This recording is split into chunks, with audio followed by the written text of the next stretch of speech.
What's up, guys? I'm BTC. Unleash the fury of the tiger spirit with the samurai warrior Bokuden. It's been a little while since I released a new hero concept, but you'll be happy to know that I have several more already completed, and I plan to release them regularly over the next few weeks and months. In addition, I'm going to give you the opportunity to help pick which hero concept gets released next. Stick around until the end of the video for more info. The hero creation method I used for Bokuden was to start with the story and find abilities that match the concept. We know about the Shimada family and their mastery of the dragon spirit, but what about the other families? Often in Japanese myth, the dragon is opposed by the tiger, and I thought it would be really interesting to use that in order to create someone from a rival house. This character's name, Bokuden Takeda, is derived from two real samurai that existed in history. It combines two of the greatest swordsmen to ever live, and it also helps to inspire the conflict between the tiger and the dragon. Since both Hanzo and Genji are DPS, I didn't really want to make another, and a support hero simply wouldn't work for what I had in mind, so I decided to make Bokuden into a tank. The goals were to create a character from a house that opposes the Shimada. I wanted him to be a samurai that used an odachi as the family sword. If you're unfamiliar, an odachi is essentially a 6-foot-long, gigantic two-handed katana. Yes, it's a real thing that was used historically, and they are quite impressive to see. The third goal was I wanted to have unique tanking abilities that don't include barriers. This is something that I try to do with all of the tank hero concepts that I've been making. I want them to be able to provide protection and damage mitigation for their team without having to rely on a barrier. The Dragon and the Tiger. For many years, the Shimada clan ruled the shadows of Japan with a vast criminal empire, leaving the other families to squabble over the remaining scraps. The most powerful of these other houses was the Takeda family. The current leader of the Takeda is Mototada. His eldest son, Bokuden, is next in line. Mototada has been a competent leader, but defers far too often to the side of caution. Many, including his own son, see this as a sign of weakness and perhaps even cowardice.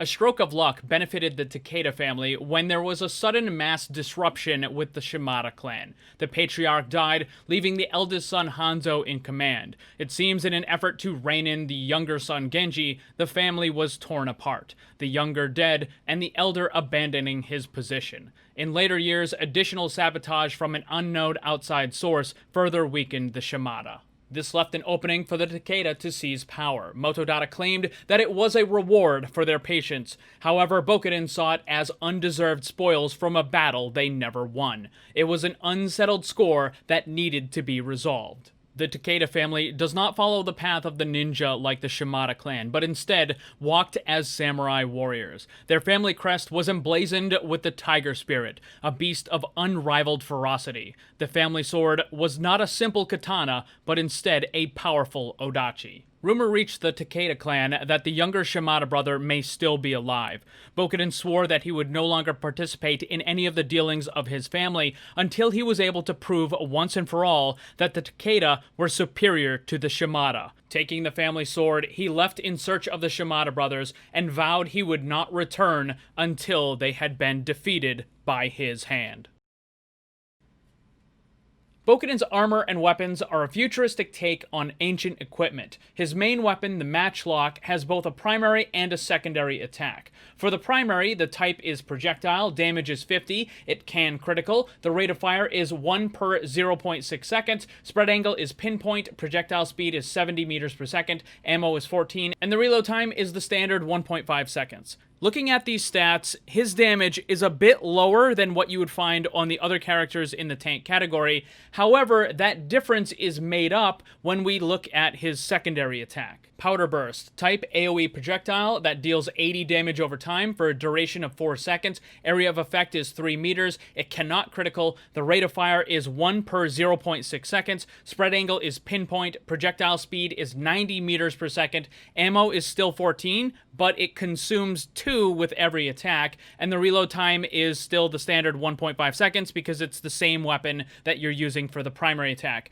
The effect for the damage over time duration is that it will refresh but does not stack. For every enemy that is affected by the dot, Bokuden is essentially doing an extra 20 damage per second, which is how he makes up the difference for his primary attack being a little bit weaker. But because the dot only refreshes instead of stacking, it means that constantly using it is an incredibly bad idea. What you would do with Bokuden is open up with Powder Burst to begin the dot, then you would use your primary attack to continue dealing damage, and once the dot is gone, you would refresh it. But the really awesome things about Bokuden are his tanking abilities. The first one is called Challenge. The type is a targeted debuff, range is 30 meters, duration is 4 seconds, cooldown is 10 seconds, and the effect is that the target is only able to damage Bokuden. They still deal full damage, they can still use all of their abilities, but for the duration, they are only able to hurt Bokuden. This ability is great for forcing the enemy DPS to focus on Bokuden, and also for rescuing teammates. Because of this, however, Bokuden is going to be taking a lot of extra damage,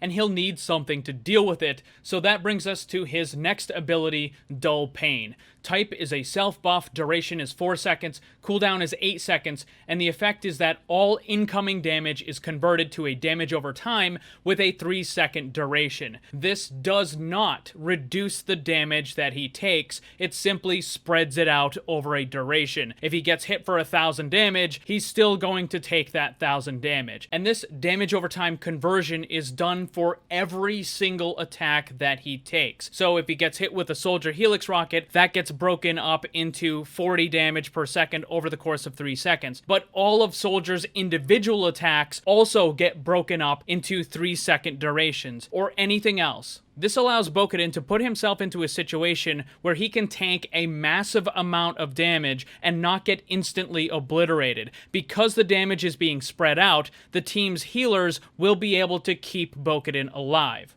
And that leads us to Bokuden's passive, Counterattack, which will impose a price on the enemies that do choose to attack him. The type is a passive, damage is 25, the cooldown is 6 seconds, and the effect is that the attacker will receive damage when hitting Bokuden. This is something that will automatically refresh every 6 seconds, so if you get hit once, it will deal 25 damage, and then it does nothing for the next 6 seconds, at which point it will refresh, and then the next attack following that will again deal 25 damage. And now we arrive at Bokuden's ultimate, the Tiger Claw. Discarding his primary weapon, he draws out the family Odachi and calls upon the Tiger Spirit. The quote is Fear the Tiger's Fury. Type is physical, meaning it goes through barriers. Damage is 60 times 4 attacks. It cannot critical. The range is 20 meters with a 4-meter width, so it is a very large area in front of him. Cast time to begin attacks is 1 second. The attack rate is 1 per 0.7 seconds.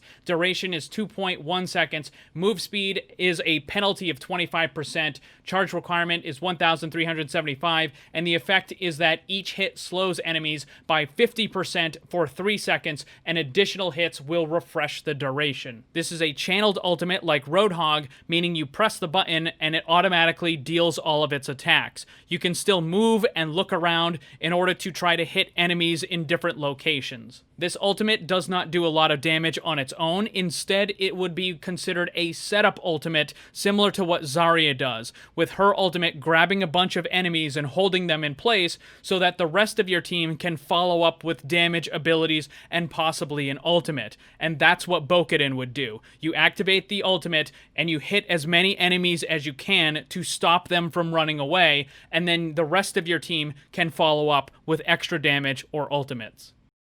I really like this character. I think he would be a great addition to Overwatch and bring a really unique feel to the tanking category. I also had a lot of fun doing the research, learning about the different samurai and some of the other things that I incorporated into the character design. I also wanted to share something else with you guys. It's this image right here. When I was making my hero concepts, I decided that I wanted to have a running theme with each of the different groups. It doesn't mean that each character needs to be solely focused on what that aspect is, but it will make up at least some small part of the character from that group. I feel it helps bring a little more cohesion to the different hero concepts that I've been making. At the beginning of the video, I mentioned that you guys are going to be able to help decide which hero concept gets released next. On the screen, I have 5 hero concepts that are done. I can release them at any time, so pick your favorite and let me know down in the comment section below. Also, in the description, I have a link to the playlist with all of my other hero concepts. If you haven't seen them yet,